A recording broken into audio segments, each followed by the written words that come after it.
Hi everyone. Today I'm excited to talk about one powerful class of machine learning algorithms invented in the last decade or so. It's called ensemble methods. I will first talk about majority voting in the context of choosing among many decision boundaries or many classification functions.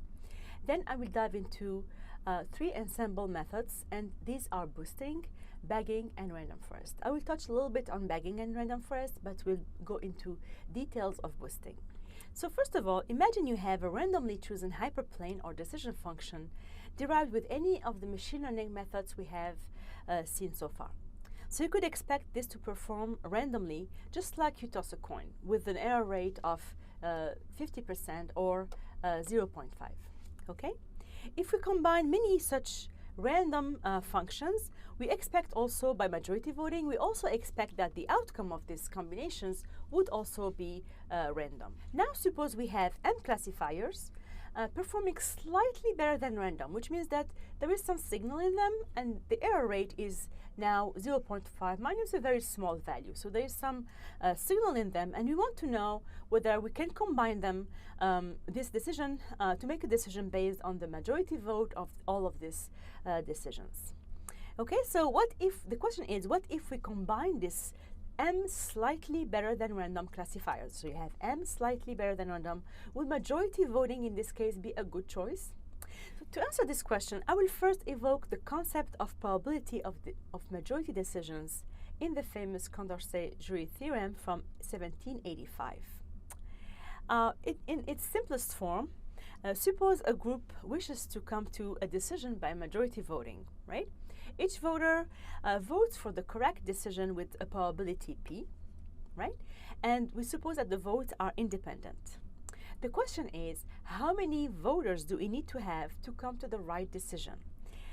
This will depend a lot on the probability P. So if P is bigger than 0.5, the theorem says that adding more and more voters will increase the probability of reaching the correct decision by majority voting.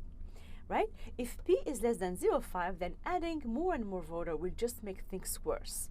This is really the fundamental theorem for majority voting based on the probability of providing the correct decision or the correct label P.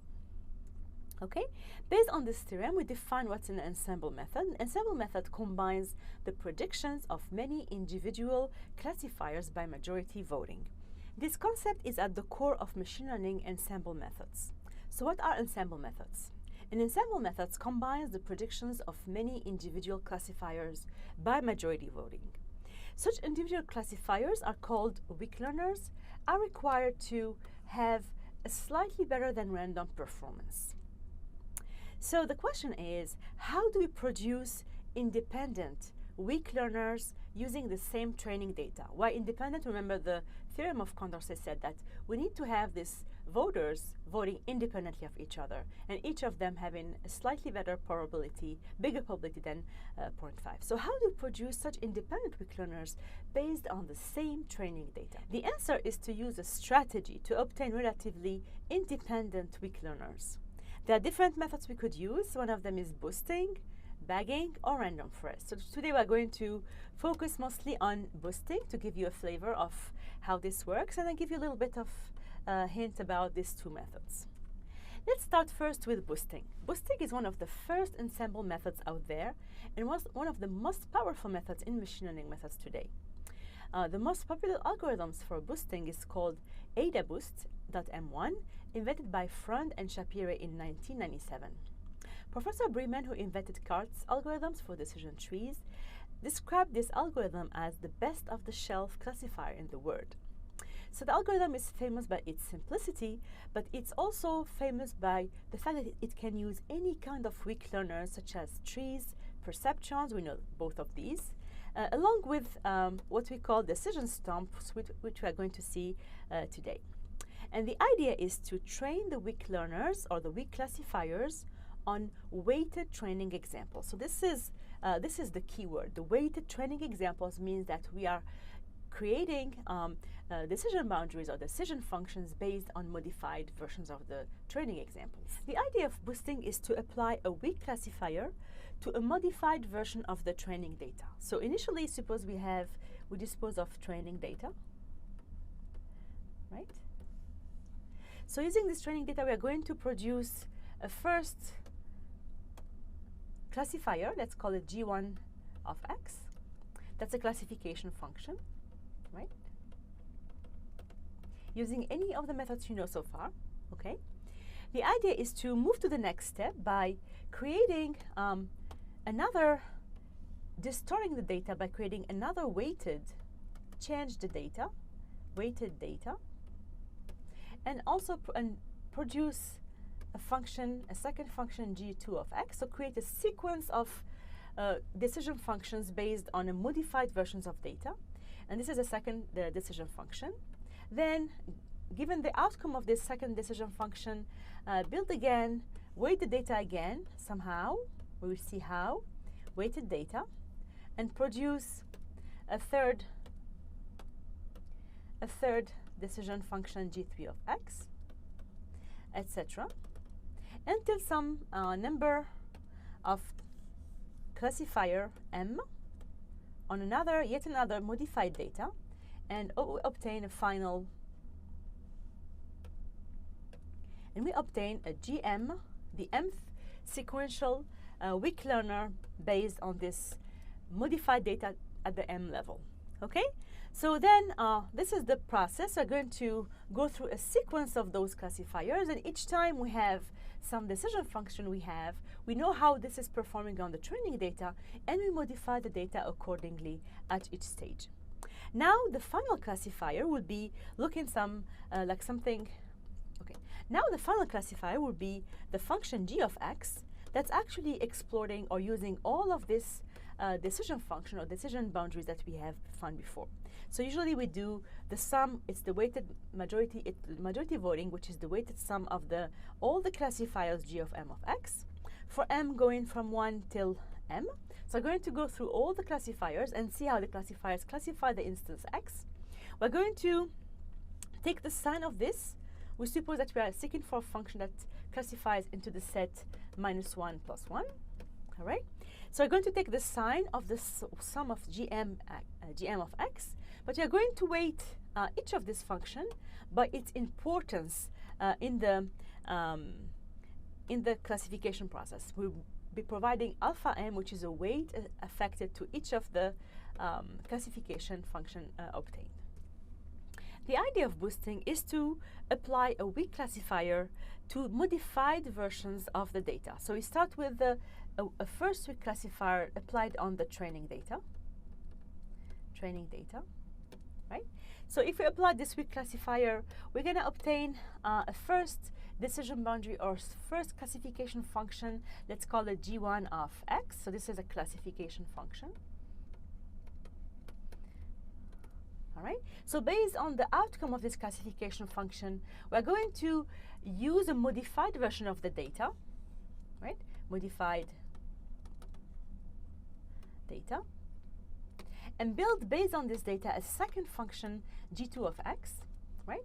That actually takes into account the outcome of G1 of X, etc. The process will goes on, and we're going to do that as a sequence of classifiers until some number M. So this is the mth modification of the data, from which we're going to apply again some decision function, some weak learner, and obtain a G of M, a function G of M of X.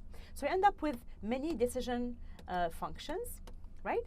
And the idea is to use a final classifier as using the majority voting between the different functions. So we're going to obtain something that looks like the classification of an example X would be the majority voting of all the classifiers G of M of X for all M equal 1 to big M. So suppose we have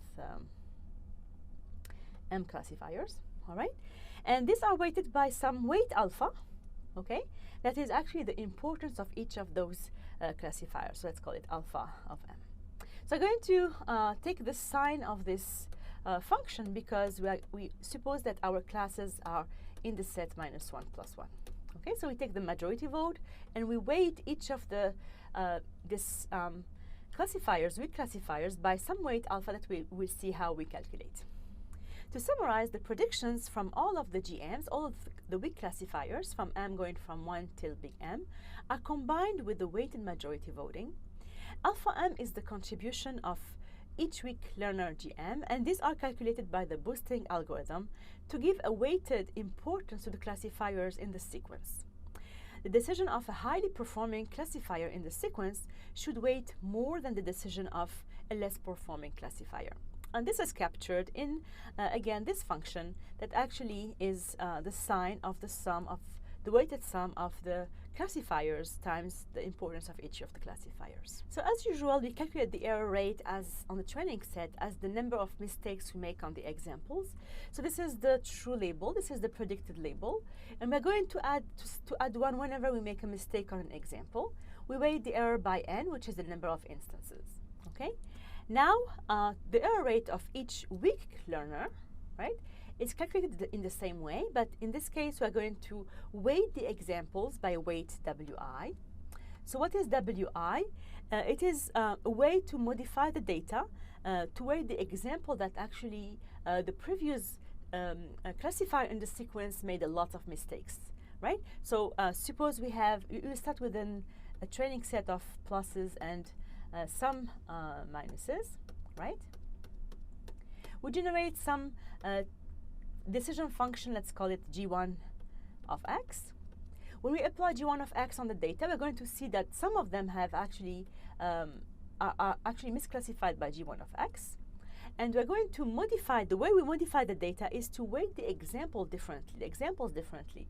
So next time that we're going to derive another classifier, we're going just to give more importance to those points here. So I'm going to make their weight really bigger. So if we give them a larger weight, then there will be a focus to classify correctly those examples when we derive the next classifier, G2 of x. So that's the idea. So the error now is weighted by the importance of each training example in finding the decision function, the next decision function in the sequence. So doing this successfully allows us to focus on the most difficult examples to classify. So the intuition behind it is that we need to give large weights to hard examples and small weights to easy examples. For each weak learner M, we're going to associate the error M and associate the alpha, which is the importance of the classifier. Alpha M is defined by the logarithm of 1 minus the error M divided by error of M. Okay? So this is the function that is used to associate the weight alpha to the importance of the classifier. So if the error is very small, then the alpha will be very high.